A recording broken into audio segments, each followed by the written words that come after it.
Also, we're in the process of moving buildings, so we were kind of merging some sound files today, which means nothing to you, except we found a bunch of really funny stuff we think that we'll share with you over the course of today's show, so stay tuned for that. Speaking of the poll, is Mark Howard's stripper pole going to make the move to the new building? I hope so. I'm going to move it. You're going to move it? You looked over there like it was Yeah, I mean, I'll carry it. Just right down the street. Oh, yeah, I'll walk down the street. I once had to move in college. You can walk with that big pole down Broadway. Yep. Might have Mark chase me in his thong.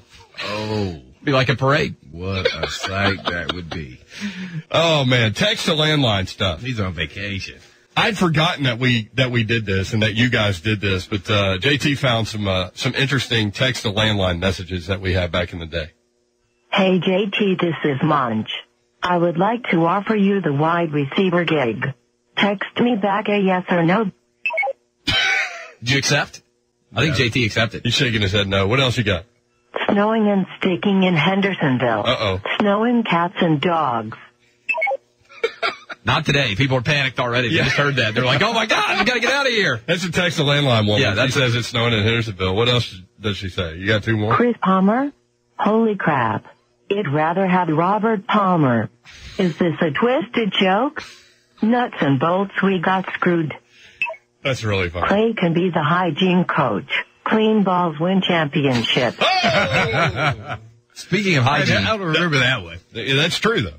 We searched for audio, and we found some, and we want to relive some moments, and hopefully you do, too. Hopefully you'll find some enjoyment in these. But we found Art with a little conversation, and I think Chris Vernon was involved in this.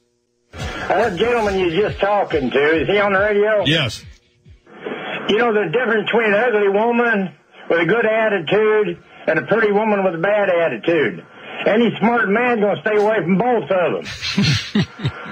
So you're an attitude guy. But wait, Art, you've been married 5 times. Yeah, I mean, I've been married 4 times. I'm taking advice from you. Number one, you've been married 5 times. The other thing, you sound like you're calling into the show at gunpoint. No, I ain't gunpoint. My gun's empty. Are you real? I'm 100% real. Yes, he is. And he's been married 4 times. I thought it was 5 times. Real and spectacular. Married to the same woman twice. Yes. So that doesn't count. That doesn't count? Nah, that's kind of crazy. All right, now Clay goes on a rant. Potato famine rant is what this is called. I wasn't here for this. You were? No, that's right. You were on vacation. I was hanging out with this? mice. Yeah, you were at Disney World. It goes on and on. Those who don't understand history are doomed to repeat it, and that's all this is. Just have a question for Stacey. If you can't ever change the past, why do you ever try to change the future? If you're doomed to always be where you've always been before, again, Stacey is like these potato famine guys. They would have stayed over. Remember, we talk about these guys. These guys have complained. They said, Vanderbilt can never be any good. They're always going to be bad because they always been bad in the past. I'm Stacey. I'm telling you all this is the truth. Listen to me. I'm Stacey. They're going to be bad because they always been bad. Stacey would have stayed in Ireland and died of the potato famine because he would have said, why would I leave Europe and go to this new country, this America? Why would I ever dream that there might be something better than dying of the potato famine? Stacey would have died of the potato famine. If you only believe that if the past is always going to be the future, nobody ever does anything. Nobody founds America. Nobody writes a Declaration of Independence. Nobody tries to do anything that's better.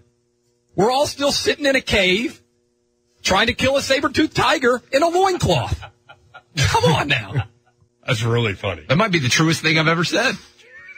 The guys, this is why the history of sports. That America thing, that'll never pan out. Why would you get on a boat and go to a new country? It's cold over there. We had someone else on our show? Yeah, Steve. Who were you, Ben? When you were to get that voice? Oh, yeah, you sounded a little hoarse there. Oh, that was, I remember the caller's name was Stacy. So Stacy was upset that Vanderbilt. Oh, when you went, yeah, Paul Kalarski does that too. It really irritates me. Where Stacy, the caller, said, oh, the Vanderbilt can never be any good. I mean, we get all that all the time. But when you went like Southern with your voice. Oh, that's what he sounded like. Oh. I thought that was my impersonation of Stacy. Ah, okay. I was trying to sound like him. Oh, I thought it was a different person on the show. Oh, it was somebody else. Do we have when I get frustrated with the Preds fans for not being able to find the game? Yeah, we might be able to find that. But first we've got Tony who explains what a punctured lung is. And I'd forgotten about this call, but JT and I had to listen to this one a couple times before the show. Tony in Nashville. Hey, Tony, what's up? Hey, man, what's going on? Nothing. The question I would like to ask about the punctured lung is, in order to puncture something, it has to be penetrated. And now the man that called about his wife that was accidentally punctured, now that was a reasonable answer to me because the scalpel or something must have hit it with the scalpel and it penetrated the lung and it punctured it. So I'm just trying to figure out that if you compress something that hard, it's almost like a balloon. It's going to bust. So how can you puncture a lung with a fractured bone and that's not even broken with no jagged edges or anything?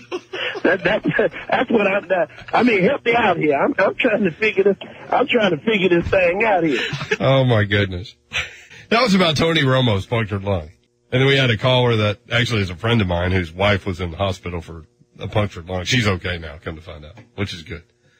But Tony, that was really, really good. 5:23 at the time. Let's hit some more sound. Drew was a guy that called in. He doesn't like the show, but he called in. Happens from time to time. Thought this was entertaining. If it heals that I'm quickly. sorry, everybody's talking at once. I can't tell what you're asking me.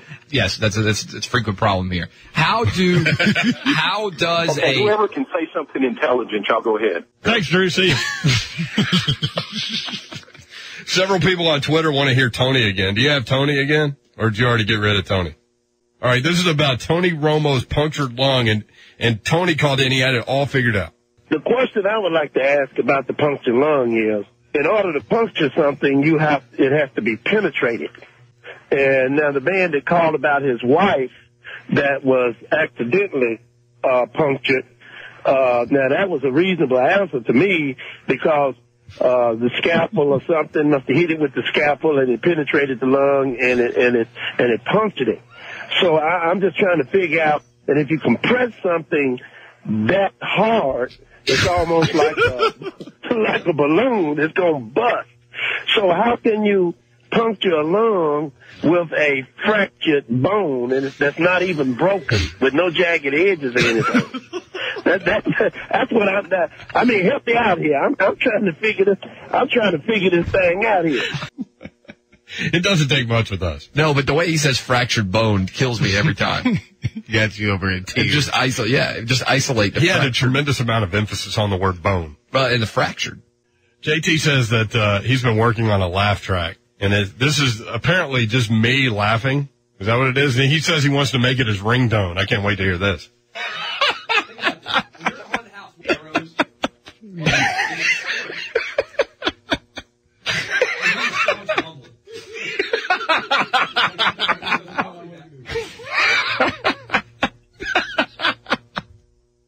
That sounds like a hyena. That's pretty good.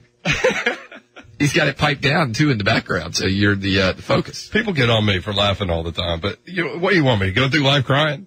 Not going to happen. Oh, you should laugh every day. I have a good time. I think you don't know that, Clay. I think if you laugh, the more you laugh, the longer you'll live. I think that's true. That's what I was. You think that's true? I didn't know agree. that. Oh, I don't know if it's true. I don't know if it's true, but I buy in. Yeah, well, I'm gonna tell people tell me that all the People time. who laugh more are happier, and if you're happier, you tend to live longer. Because if you're happy and you know it. Clap your hands. Well, the show has just gone off the rails. Yeah. You know what we're looking for now is Turbo flying through the air when he went skiing and landed in the tree. That's what we're looking for now.